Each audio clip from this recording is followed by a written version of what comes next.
Thank you all for sticking around this afternoon. We had some great conversations, and we're hoping to have another great one.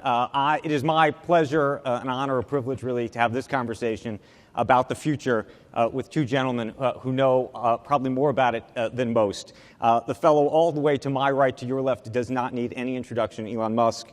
You all know from Tesla and SpaceX, of course, from Solar City. Sam Altman, I would say you don't need too much introduction either, but I'm going to give it to you just in case you don't. He runs Y Combinator. Y Combinator has investments in over 1,000 companies at this point. They're investing in about 250 companies every single year. Those companies collectively are worth about $65 billion in total. That's with a B. And to give you just a sort of a sense of the kind of names we're talking about Airbnb, Dropbox, Stripe, Zenefits, Instacart, et cetera. So both folks with an amazing pedigree and an amazing sense of what's going on. Here's where I want to start the conversation with both of you, and I think we're going to probably go to outer space very quickly. But we're going to try to keep it on Earth, at least for the moment.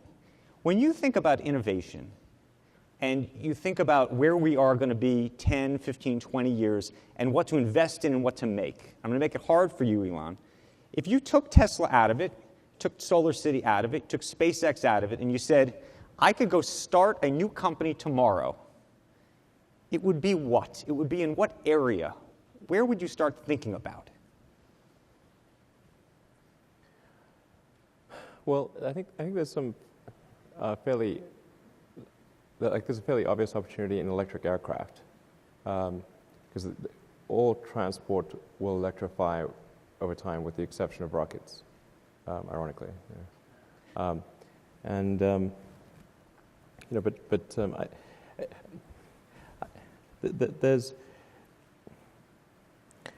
I think there's two areas which, they're fraught with issues, but it's one of those things where if you don't do something, maybe not doing something is worse, like on the AI front or on genetics, So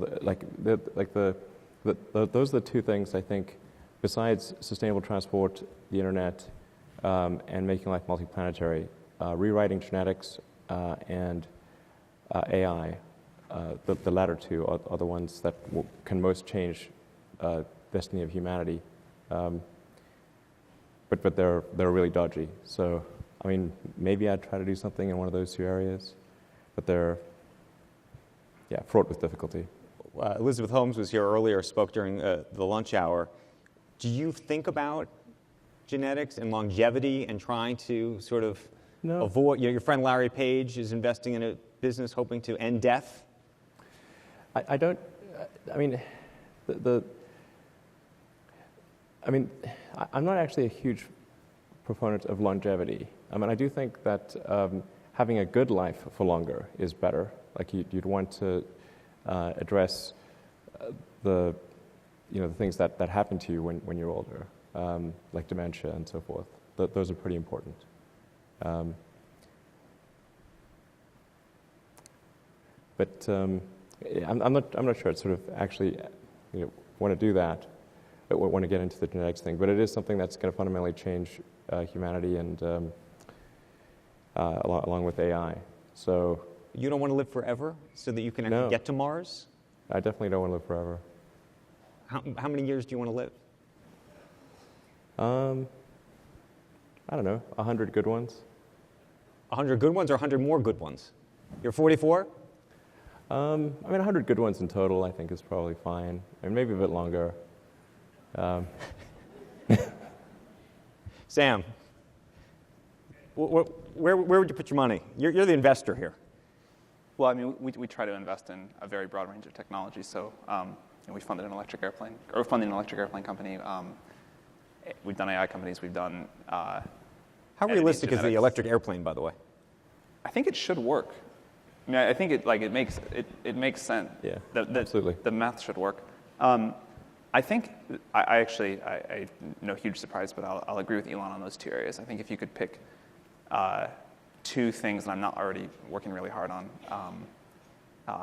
AI, having AI go in the positive direction, which I really think it can, and I think thinking about sort of genetic technology. Genetic technology. I made it unfair for you because I said we had to take Solar City out and we had to take the cars out, so we didn't get to really talk about energy. But I imagine, how big a thing do you think energy all in, and when you think about both your investments and what you're doing, is something that is one of the things that you need to tackle? Well, I think sustainable energy is the most important problem that we face this century. That's like a known difficult thing that we have to solve. Like if we continue to rely on burning hydrocarbons, the future is going to be quite bad, and the vast majority of the scientific establishment believes that. And the evidence, I think, is, well, I mean, for anyone with a scientific background is unequivocal. So we got to solve sustainable energy. I'm a big fan of solar because we got this big fusion ball in the sky called the sun, and it shows up every day. So if we can use solar energy plus batteries, we can actually have a complete solution for sustainable energy generation, and then we need to use it in a sustainable way, which is where you need the electric transport. The thing I would add, I think getting the cost of sustainable energy down super low is probably, short of friendly AI, like the most important thing we can do for sort of quality of life of the poorest half of the world. I think that every time I look into this, it's really amazing how much the cost of energy and the quality of life correlate. What about nuclear energy? You have some investments in nuclear energy. Yeah, I mean, what I've always said is I think the end state of the world is a combination of nuclear and solar, probably 80-20 one way or the other, sort of terrestrial-based nuclear. I think fusion is likely to work at some point in the next couple of decades, and that's a really big deal. I think that it's good to have a backup option. It's good to have two sources, but it's all sort of fusion when you think about it. Yeah, I mean, I'm big. I mean, I think fusion. I think it's definitely possible to make fusion work, but I think and I used to be a big fan of like having of that as the long-term energy source, but I'm inclined to think like indirect fusion from the sun essentially is going to be the primary source, and then to some degree there will be fusion reactors for maybe cargo if you're really, ships or whatever. Yeah, if you're really far north or really far south or something. What about the risks of nuclear energy? Of fusion? Of fusion? I assume there's some risk. There's no risk? Not really. Zero? I'm an idiot? I don't... No. No, I mean, with fusion, the difficulty is keeping it going. Not, with fission, you have some meltdown risk, although there's new technology on the fission front that makes the meltdown risk extremely low. But with fusion, the great difficulty is keeping the fire from going out.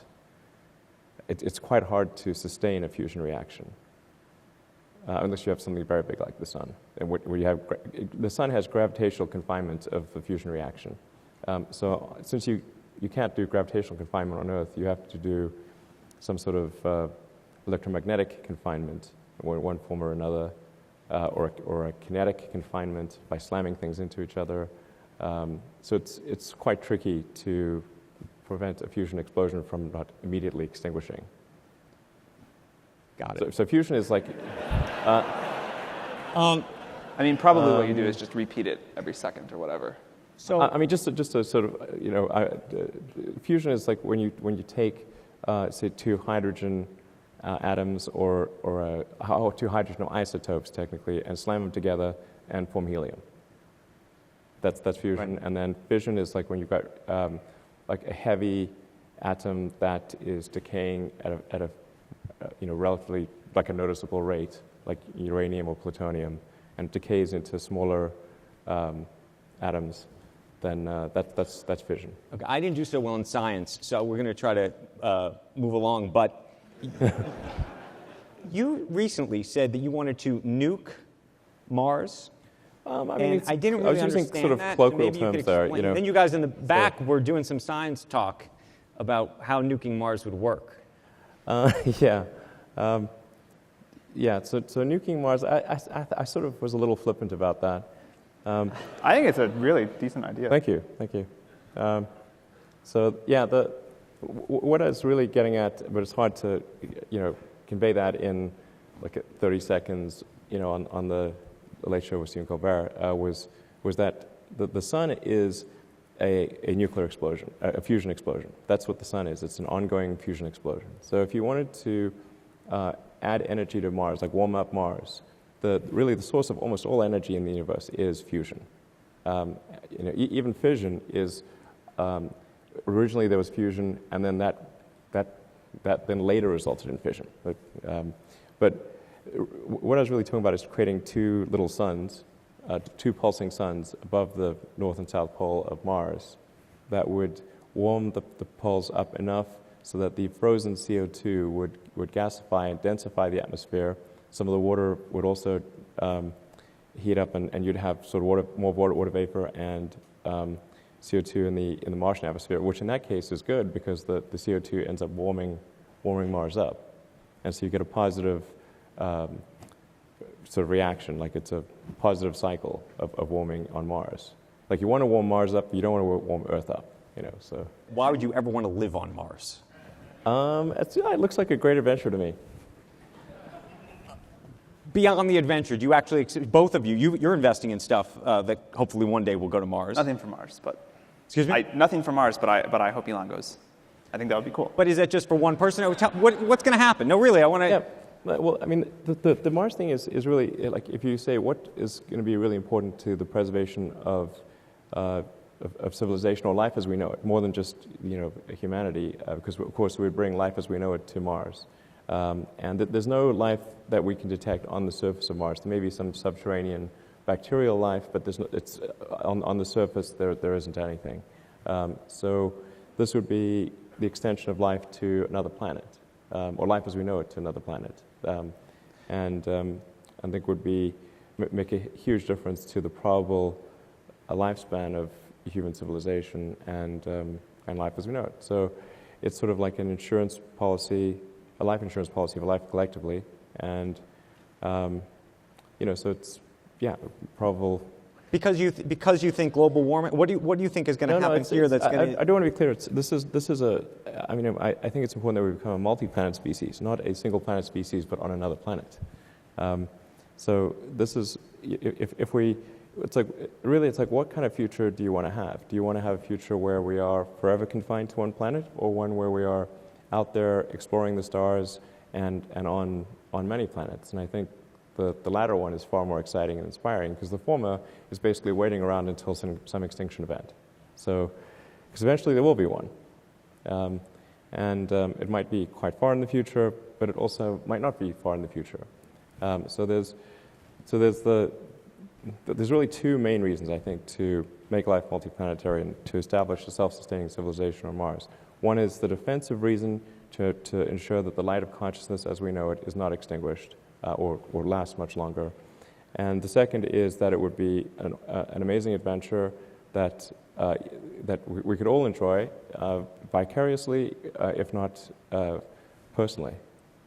I think it's really important to establish multiplanetary life. I agree with that. I think my concern is that I think the AI question is likely to become pressing and important to deal with before we can establish a full colony on Mars. That's true.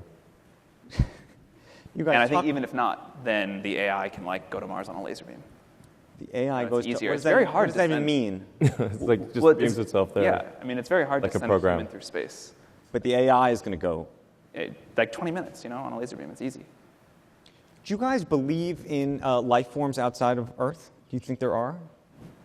I mean, I think there's quite a high chance of microbial life.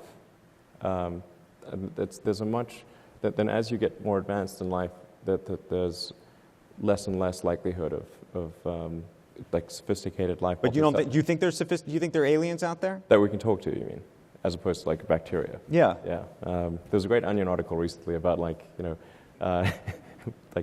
NASA should only hold a press conference if they find aliens that we can talk to. But I think so. I mean, it's an interesting confluence of events. Like, it's not just that there has to be life, intelligent life that evolves somewhere, but that life has to last for a long time for us to exist at the same time as that. So what it suggests is there's this great questions called the Fermi paradox. Like, where are the aliens? Like, if there are so many planets out there, and the universe is almost 14 billion years old, why aren't the aliens everywhere? This is one of the most perplexing questions, because you could basically bicycle to Alpha Centauri in a few 100,000 years, like, meaning at bicycle speed. So it's sort of like, in 100 billion years, like even at a very slow speed, you could completely blanket the galaxy. So why not? Where are they? It's very hard for me to get Maybe my head they're here around right all this. now. Well, we were talking in the back, and we've had this conversation before. You please weigh in on this.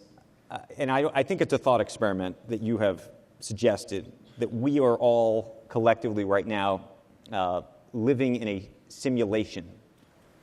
What does that mean? Yeah, it's a probabilistic thing.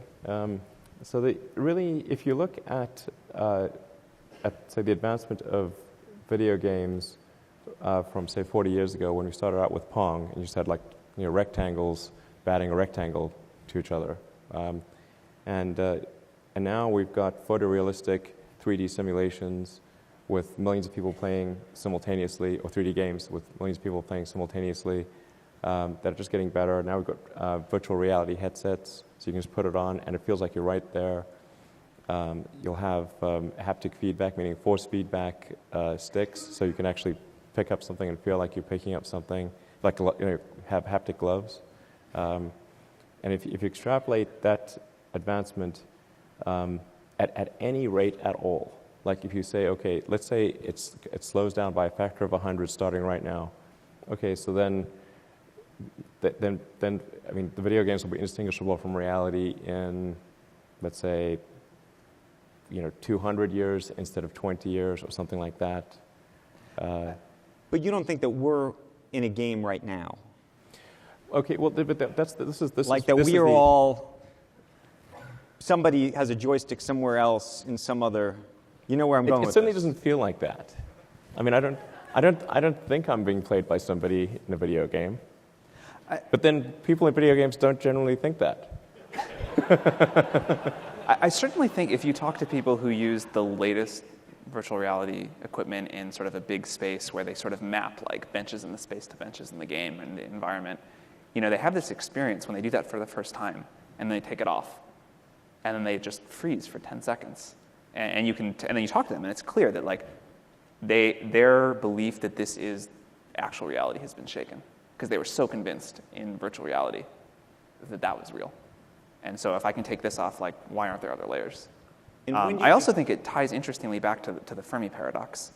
Yeah, exactly. If it is a simulation, sort of that would be a pretty good answer for why there are no aliens. How far are we away from sort of virtual reality being a thing that all of us sort of live in to some degree? We would go to this conference. Real close. We would go to this conference from our VR sets. I mean, I do think there's still something to actually really being there in person that we probably won't lose for a long time, hopefully never. But I mean, with what Oculus and Valve are coming out with, and I believe some of that, like the first VR headsets are due out early next year. Yeah, like in the next several months. And the demos that I've seen, and I think Sam's probably seen too, are incredibly compelling. And there is that strange feeling, because you put the headset on in like a very nondescript, bland room, and you put the headset on and suddenly you're in anywhere. Like you could be... Yeah, I got this demo where they would like blow air on you when you like got near a cliff edge, and when you walk near a fire, they would turn on the heater. And you don't see any of this because you're just wearing it, and then it's really quite compelling. I want to talk about something else that's compelling, which is Tesla. It's really nice. nice. Talk about yeah, the thank X. You. It's an SUV. It's an SUV, but here's what I was going to say: $132,000. How many people are really going to buy this thing? Yeah. So the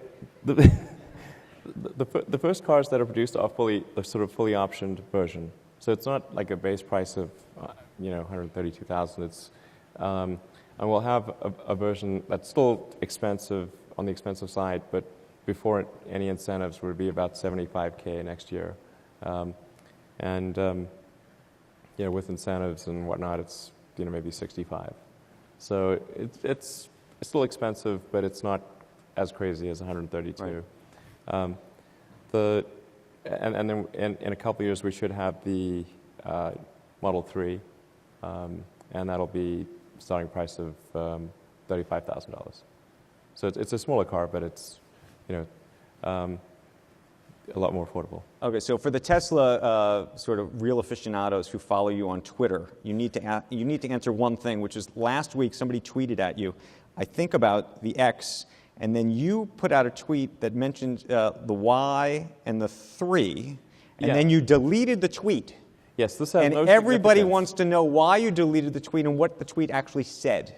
I think it just said something like there'll be the Model 3 and the Model Y, and that one of them will have like a Falcon Wing door, which is like pretty obviously the Model Y. But I deleted that and like, I don't know, a dozen other tweets because I just sort of had like kind of a rambling Twitter history. But it had no significance. The delete has no significance. Like, I don't think deleting a tweet like makes it go away from the internet or something. So why delete the tweet? I just didn't like the way my Twitter history looked. It was like too rambling.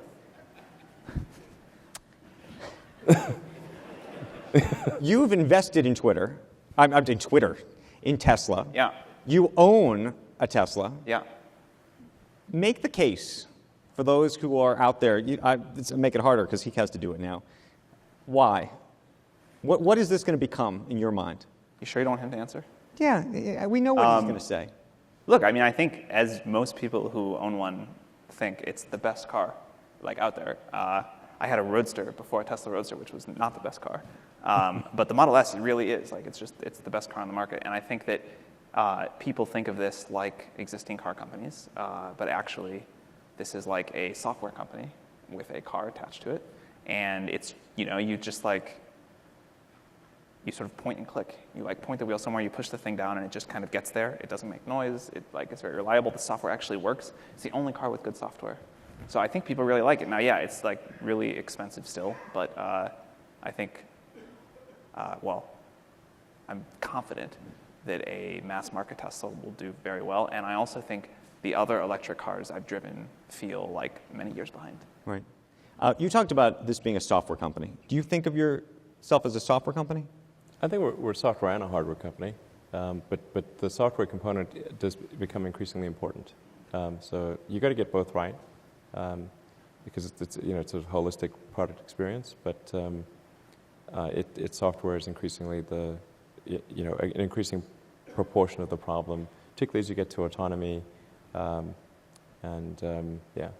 there is a view. I don't know if it's a conspiracy theory that you are building autonomous functionality and other driverless-like functionality into the car without advertising that it's in there, and that one day you are going to flip a switch and the car is going to start just driving. No, not quite like that. But we are going to upload new software soon, and this is not actually a secret or anything. We have version 7 of our software, which turns on highway autopilot, so the car will be able to steer by itself on highways or any kind of road that doesn't have really steep, sharp curves on it, and then also it'll steer quite well in traffic. So those are the two scenarios where it's I think going to be quite good at steering, that's in public beta right now. So we have 600 or 700 Tesla drivers, owners that are testing the auto steer software. Go ahead. I think full self-driving cars, not Tesla specifically, but just in general, are likely to get here much more quickly than people realize. Yeah, I think absolutely. If you ask most people, they'd still say it's 10 to 20 years away. And I actually think we'll have sort of like full point-to-point autonomous driving in a few years. It won't be uncommon. Few years, like 2 or 3 years? 3 or 4 maybe. Where are you probably on know that? better. I agree. I think that's something on the 2 to 3 year time frame is likely for it to be technologically. I mean, you'll be able to demonstrate it, but you won't be able to go to fully autonomous until you get regulatory Yeah, that approval. will take longer. So there's a time difference between when it is technologically possible, in a general sense, so that not just like in a very tightly mapped situation like say Mountain View or Palo Alto, right? But in the general sense of like can it do point to point virtually anywhere? Right. I think that's only 2 to 3 years away. But then approval from regulators of having it be autonomous is anywhere from 1 to 5 years after that, depending upon the location, right. Because the regulators have to be convinced that it is substantial. I think they'll want to see that it's significantly more significantly safer than cars that are driven by people. I want to open it up in about 5 minutes, so I just have a couple more questions to get to you. And so if you guys have questions in the audience, get your shot on goal in just a second. I want to talk about entrepreneurship, because both of you are entrepreneurs. You invest in them, you are one, and you think about this a lot. Your old pal, Peter Thiel, likes to say that he would not invest in somebody who's over the age of 30 years old, that it should be the cutoff. You're 44 now. He's invested in you. Yeah, I guess you make some exceptions. But you may be the exception to the rule. As somebody who invests in companies every day, do you think there's a cutoff? There's a lot of people out here who are over the age of 30. Are we done? We've said this before, but when we've looked at our data, the mean age of the entrepreneurs we fund is just around 29 or 30. So there's obviously lots of over 30 entrepreneurs that we fund, some of which have gone on to create multi-billion-dollar companies. So I think certainly you can't say it's impossible for people over 30 to create companies. That's ridiculous. And we plan to continue to invest in people of all ages.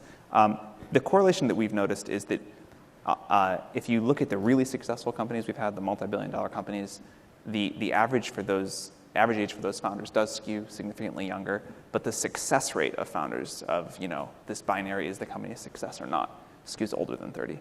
So younger entrepreneurs I think tend to take bigger risks.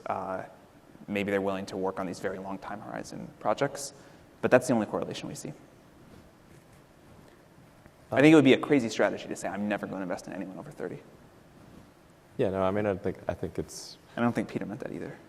Yeah, you can definitely start a company at any age and be successful. It's really just a question of, do you have a good idea? Are you working really hard? Are you able to attract a great team and motivate the team?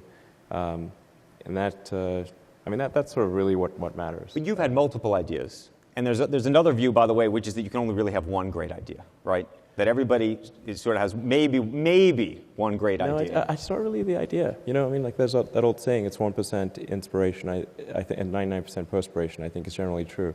A lot of times companies start out with an idea that's actually wrong, but they adapt quickly enough to get it to something that's right. And I can say, at the beginning of Tesla, we started out with we started the company with 2 false premises that would turn out to be really dumb.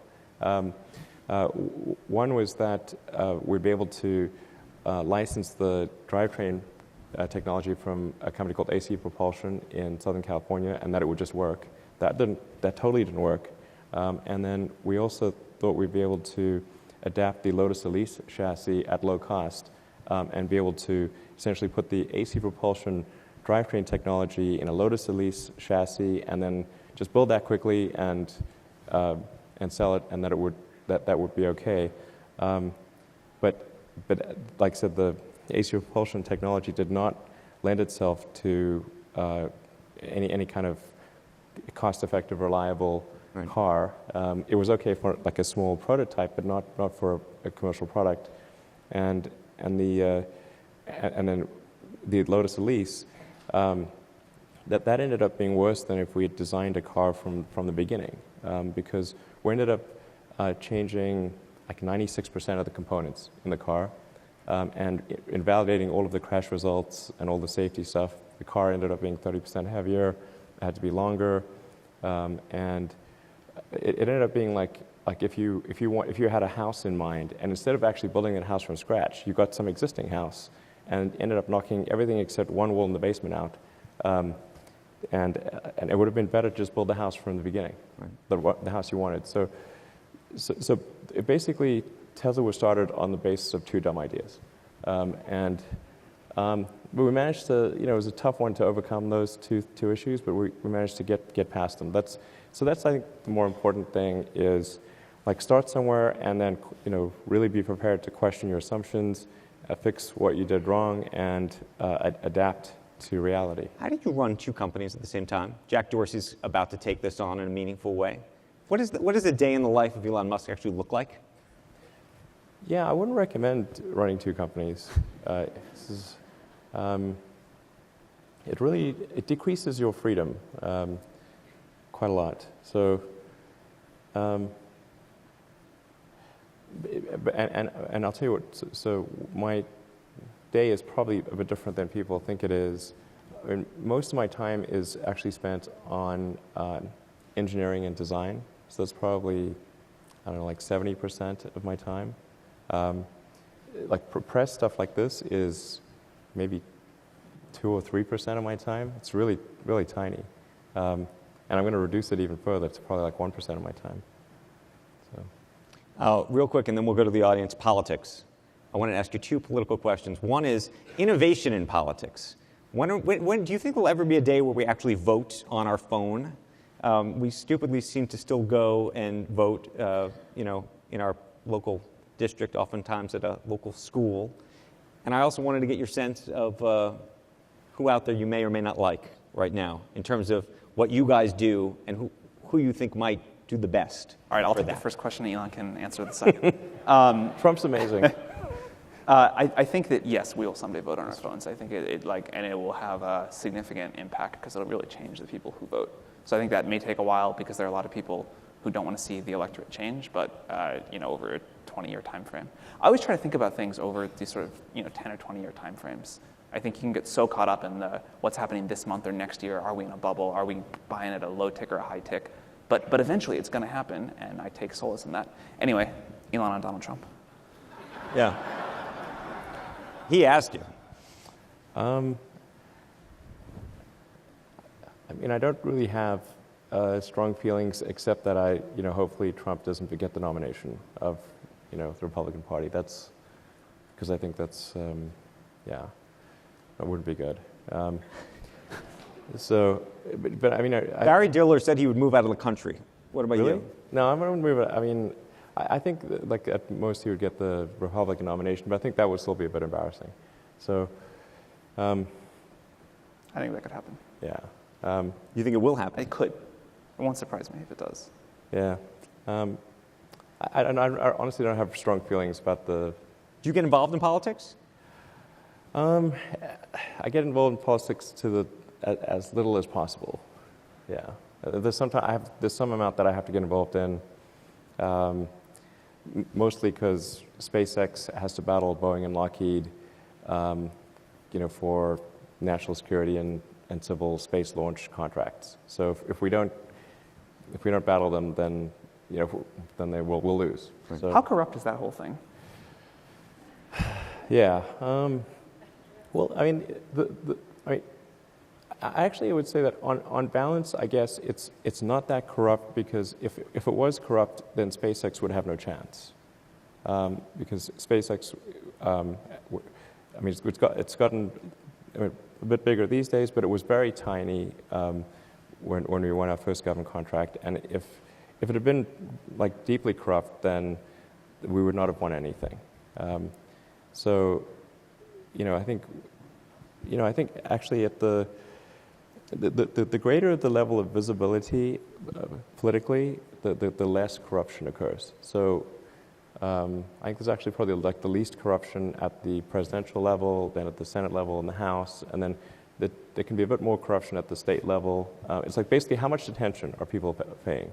That defines how much corruption occurs. Right. Yeah.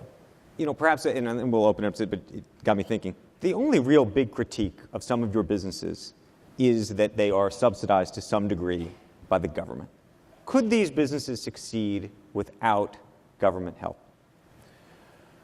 Yeah, absolutely. the guy, and at some point I should probably write a rebuttal, because there was like a nonsensical LA Times article from which a lot of this stems. Because what the LA Times article did was add up all incentives that Tesla has received and all incentives that Tesla will receive. So like over a 30-year period, and made it sound like a big number. But it's, like if somebody's earning $50,000 a year, you don't call them a millionaire, because over the next 20 years they will cumulatively earn $1 million. But that's effectively what that article did. The incentives, I think, for Tesla and SolarCity, what they really do is balance out the actual and de facto incentives that carbon-producing activities have. So, and I don't think they actually balance it out. So the carbon-producing activities still sort of overwhelm the incentives that electric cars and solar receives. I mean, for example, there's a 20% tax incentive for a stripper oil well. And the incentive for solar is currently 30%, but dropping to 10% in 2 years. Right. So in 2 years, the incentive for solar power will be half that of a stripper oil well. Right. So and SpaceX made it in spite of Boeing and Lockheed receiving $1 billion plus subsidy for their launch activities. So I think in the case of SpaceX, it was sort of success in spite of incentives, and in the case of SolarCity and Tesla, it was the incentives were, moderately helpful, but not the deciding factor. They're a catalyst. They made things happen a little faster than they would otherwise happen. But you look at something like there's a $7,500 tax credit for EVs. Okay, so that ends up being a 10% discount that the consumer receives for buying the car. It's not like night and day difference. Right. Okay, we got a lot of people who are standing, and we want to get to all the questions. We're going to sort of try to do this rapid fire, so I'd ask you to keep your questions short, and these guys are going to keep their answers short as well, or at least we're going to hope. Go ahead. My name is Bruce Gittleman. I'm a private investor in Toronto, Canada. And Elon, if you're not happy with the next election, you're more than welcome to come back to Canada. Question is about artificial intelligence. Like any good new technology, people always fear the change and things that can go wrong. I was wondering if Sam and Elon could share with us their positive vision of AI's impact on our coming life. Right. We didn't even get to AI in this whole conversation. Yeah, I think, look, there is a really positive vision here, right? I think the science fiction version is either that we enslave it or it enslaves us, but there's this happy symbiotic vision, which I don't think is the default case, but what we should work towards. I think already humans and AI are co-evolving, and no one's paid attention to this yet. But I don't think there's any human left that understands all of how Google search results are ranked on that first page. It really is machine learning algorithms. So when we search on Google, it's an AI deciding what we should see. When a dating site matches two people together, there's a machine learning algorithm that no human understands how it works, that is getting people together that then have babies. And so in effect, you have this like machine learning algorithm breeding humans. And so really, I mean, you do. And so there's this, and then, those people like work on the algorithms later. And so I think the happy vision of the future is sort of humans and AI in a symbiotic relationship, distributed AI where it sort of empowers a lot of different individuals, not this single AI that kind of governs everything that we all do that's, a million times smarter, or a billion times smarter than any other entity. So I think that's what we should work towards. I agree with what Sam said. We are effectively already a human-machine collective symbiote. We're like a giant cyborg. That's actually what society is today. But I'm going to sort of obviously I have an affinity for the human portion of that cyborg collective, and I do think we need to be careful about the development of AI and make sure it is ultimately beneficial to humanity. That it's that the future is good. Question over here. Okay, so not too long ago, my name is Jessica Singh, by the way, but not too long ago on the Nightly Show with Larry Wilmore, they had Bill Nye the Science Guy on there discussing the new Mars discovery, and the other panelists basically said that our society doesn't care about the scientific discoveries of NASA? And how does innovation, what does that mean in a society that only values the results, like the final products like a car or like finally going to space, and not really valuing the process of getting there? Well, I mean, I do think that I'm not sure I agree with that. I mean, I think we do value discovery and new things, and learning about the universe. I mean, there was quite a bit of attention paid to the discovery of water flowing on Mars.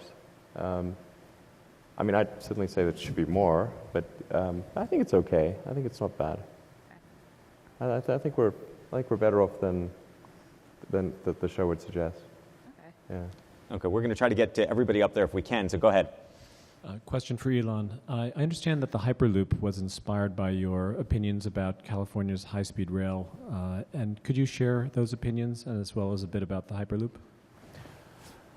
Yeah, just if we're to have some new form of transport in California, which I think would be good to have, then we want to aspire to have something that is cutting-edge technology.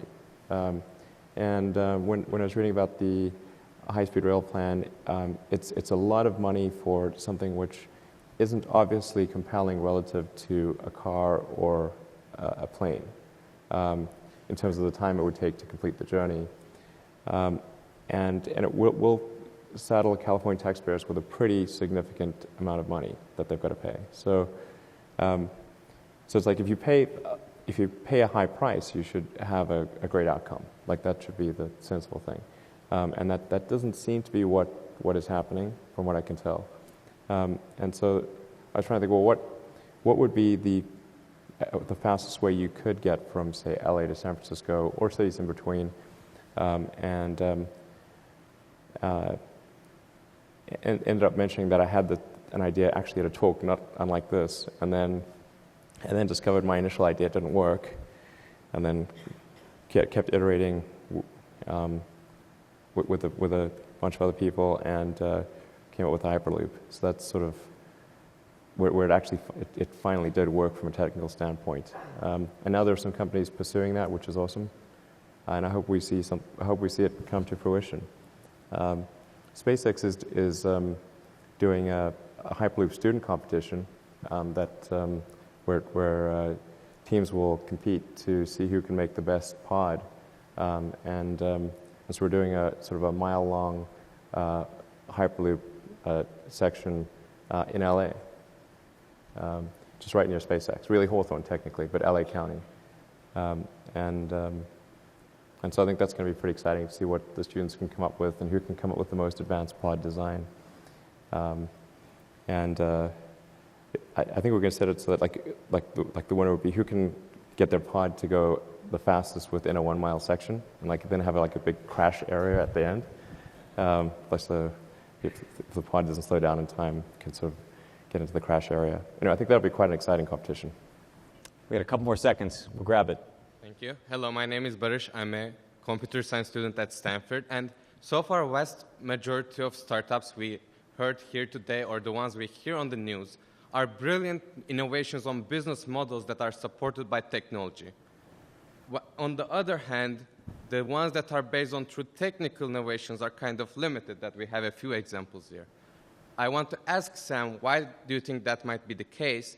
And as a follow-up to that, to Elon, do you think you'll be able to successfully build Tesla or SpaceX if they were your first ventures, and if you were looking funding for them out there? So I think that a lot of people talk about how no one's working on anything interesting, and we're all just doing software. The world is really shitty. It's getting worse. It's the end of progress.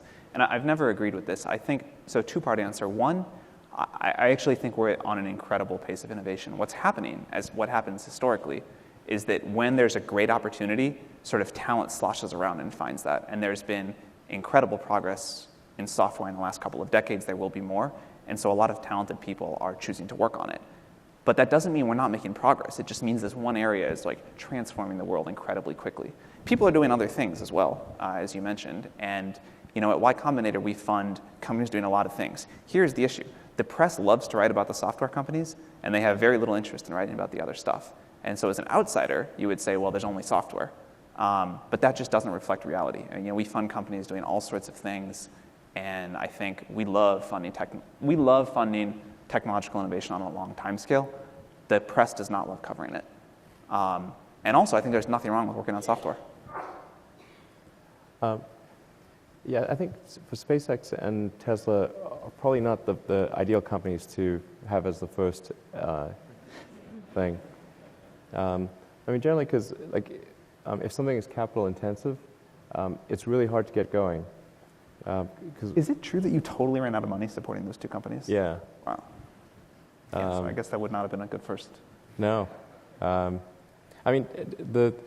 thought I had in the beginning was, because I'm not really an investor. I just basically invest in the companies that I help create. And I thought, coming out of PayPal, I thought I'd invest half the money in SpaceX and Tesla and SolarCity, and then I still have the other half left over. Yeah, except that didn't really work out, because then the recession of 2008 and 2009 came along, and it was a choice of either invest everything or the companies would definitely die. So it's if I invest everything, then they might live. And if I don't invest everything, then they're definitely going to die. So I ended up investing everything, and it was real tight, actually. In fact, the Tesla financing round at the end of 2008, I remember quite well, because we closed that financing round on the last hour of the last day that it was possible. It was 6 p.m. Christmas Eve, 2008. And we would have gone bankrupt 2 days after Christmas if we hadn't closed that round. Yeah, that was hard. Okay. We got to wrap up. Final question for both of you, but I'm going to start with Elon with this. Your pal, Larry Page, once said that rather than give all of his money to charity, he would prefer to give all of his money to you. He might have changed his mind. So my question for both of you is, who would you give all of your money to? Or what would you give all of your money to? Well, my expectation is, I want to sort of continue the path of establishing a self-sustaining city on Mars. I think that's an important thing that needs to happen. And then also sustainable energy, sustainable transport, and then education, and pediatric healthcare. Those are the areas that, that's essentially where all my money's going. Sort of the good thing about Y Combinator is I get to pour all of my money back into the technologies I believe in. So I would keep doing that. And Larry Page will give your money to you. Elon Musk, Sam Altman, thank you guys.